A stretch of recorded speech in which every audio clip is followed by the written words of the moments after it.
Di kawasan Cipinang, Melayu, Jakarta Timur, sebuah truk meluncur tanpa mengemudi di jalan yang menurun. Truk ini akhirnya menabrak sebuah toko hingga truk dan bangunan rusak parah.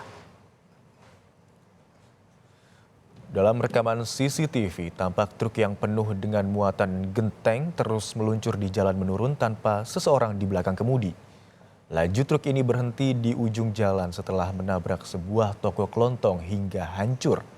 Sebelum truk menghantam toko, warga sekitar berteriak pada pemilik toko untuk keluar. Berkat teriakan warga, pemilik toko dan anaknya pun keluar dan terhindar dari insiden ini. Pengemudi truk mengaku sedang mencari alamat dan sempat turun dari truk. Pengemudi juga mengaku telah menarik rem tangan, namun nahas truk meluncur dengan sendirinya. Petugas kepolisian kemudian memediasi antara korban dan pengemudi truk serta pengemudi sepakat untuk mengganti rugi seluruh kerugian yang ditimbulkan. Kronologinya truk itu parkir di atas samping musola. Keadaan supir itu nggak pakai kenet. Supir itu turun nyari orangnya, alamatnya.